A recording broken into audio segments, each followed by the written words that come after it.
আমরা এই যে 200 ধারা পড়ছি সিআরপিসির, তাহলে এই সেকশনটা মেইনলি কিসের জন্য?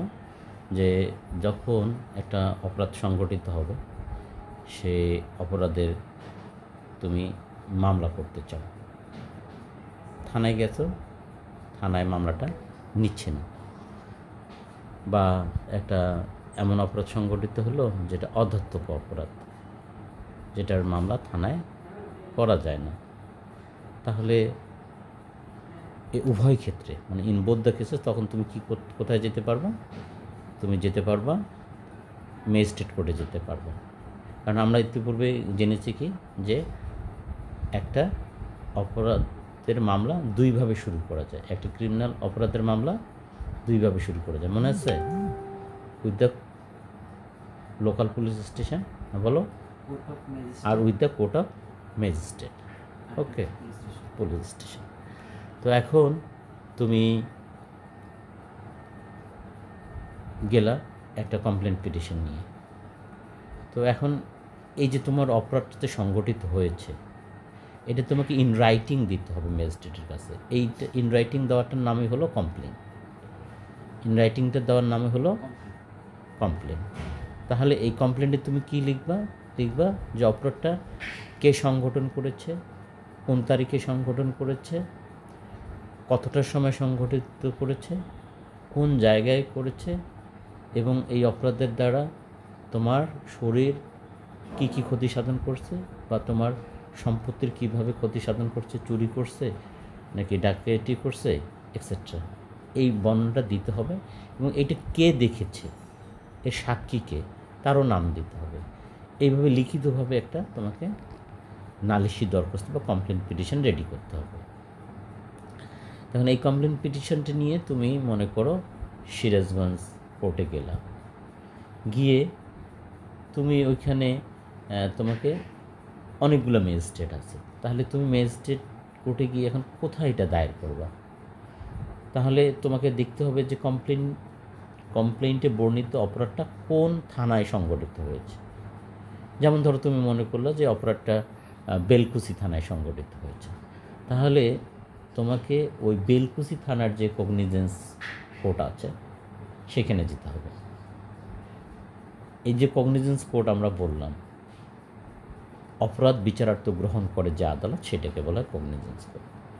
তাহলে সিরাজগঞ্জ ডিস্ট্রিক্ট ম্যাজিস্ট্রেসিতে অনেকগুলো ম্যাজিস্ট্রেট কোর্ট আছে, সকলে কি কগনিজেন্স নিতে পারবে? না, সকলে কগনিজেন্স নিতে পারবে না। কগনিজেন্স নিতে পারে কে? First class magistrate. তো তুমি যদি এখন সিরাজগঞ্জ কোর্টে যাও, গেলে কি নেম প্লেটে বা বিল্ডিংয়ের গায়ে ফার্স্ট ক্লাস ম্যাজিস্ট্রেট লেখা দেখতে পাবা? না। প্র্যাকটিক্যালি ওখানে গেলে কি দেখতে পাবা?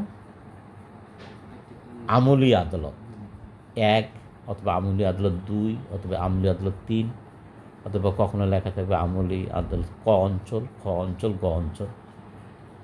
এখন তোমাকে ওখানে গিয়ে কারো সহায়তা নিতে হবে, কোর্টের স্টাফদের সহায়তা নিতে হবে, বা অন্য কোনো আইনজীবীর সহায়তা নিতে হবে। তারা জানে যে এই বেলকুচি আদালতের কগনিজেন্স কোন ম্যাজিস্ট্রেটের কাছে আছে।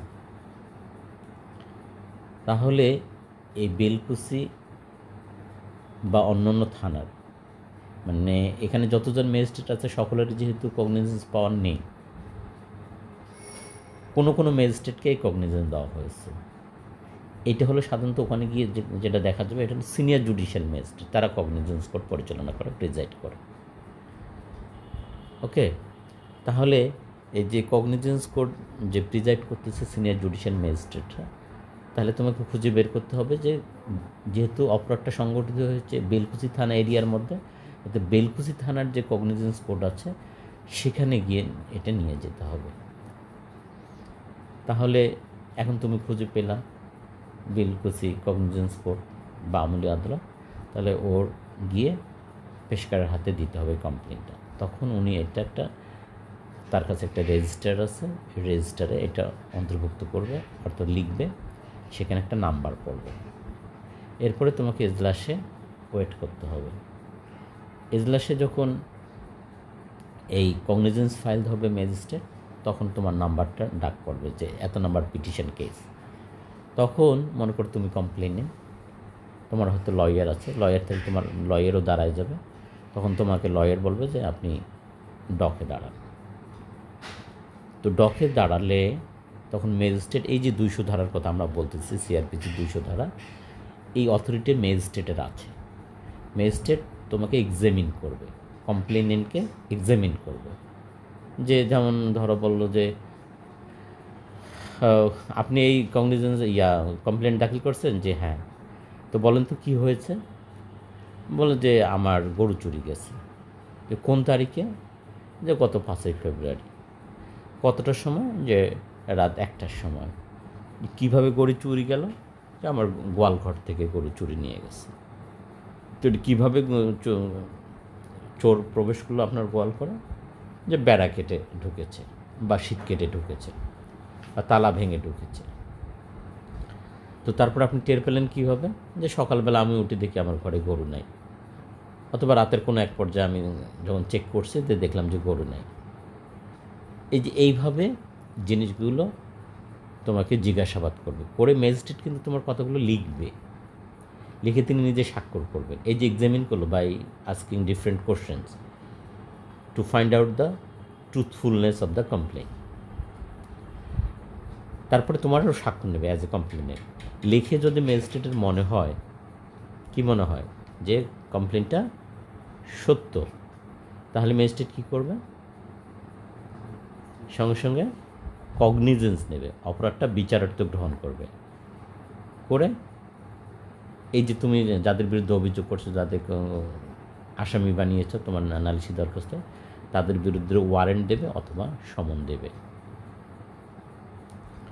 আর যদি তোমাকে এক্সামিন করার পর বাই ডিফারেন্ট কোশ্চেন্স ম্যাজিস্ট্রেট যদি স্যাটিসফাইড হন, না অপরাধ বোধহয় সংগঠিত হয়নি, মানে he became suspicious about the commission of the offence, তখন ম্যাজিস্ট্রেট করবে কি? এটা তিনি অন্য কোনো ম্যাজিস্ট্রেট অথবা অন্য যে কোনো ব্যক্তিকে এটা পাঠাবেন। কেন পাঠাবেন? ইনকোয়ারি করার জন্য। ওকে, এটা ইনকোয়ারি করার জন্য পাঠাবেন। তারপরে ইনকোয়ারি রিপোর্ট যখন আসবে, ইনকোয়ারি যিনি অফিসার হবেন তিনি কী করবেন? তোমাকে আবার তিনি ডাকবেন যে আপনার কে কে সাক্ষীটা কী আছে, সাক্ষী নিয়ে আসেন।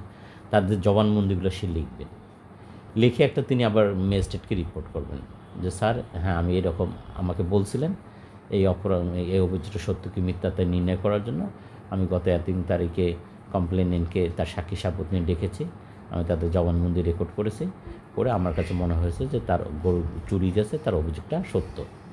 তখন এই রিপোর্টটা ম্যাজিস্ট্রেট যখন পাবে, এই ইনকোয়ারি রিপোর্টটা, এই ইনকোয়ারি রিপোর্টটা পাওয়ার পর কী করবে? ম্যাজিস্ট্রেট তখন অফেন্সটা কগনিজেন্স নেবে, আমলে নেবে। আমলে নিয়ে ওই যে নালিশি দরখাস্তে তোমার যে আসামিদের নাম ছিল, সেই আসামিদের বিরুদ্ধে কী করবে? সমন অথবা WA, ওয়ারেন্ট অফ অ্যারেস্ট জারি করবে। ওকে, এইভাবে একটা কমপ্লেন শুরু হবে। এখানে আরেকটা জিনিস বলার অপেক্ষা রাখে, সেটা হলো যে কমপ্লেনেন্ট যদি কোনো আদালত হয় অথবা কোনো পাবলিক সার্ভেন্ট হয়, তাহলে ম্যাজিস্ট্রেট তাকে 200 ধারা এক্সামিন করবেন না, মানে এটা তার প্রতি এক ধরনের সম্মান দেখানো হয়েছে, তাকে ছাড় দেওয়া হয়েছে। ওকে, তখন শুধুমাত্র ওই কমপ্লেনটার ভিত্তিতে ম্যাজিস্ট্রেটের অফেন্সটা কগনিজেন্সে নিতে পারবেন, অথবা না নিলে ইনকোয়ারি করবেন। ওকে, এইটাকে বলা হচ্ছে এক্সামিনেশন আন্ডার সেকশন 200।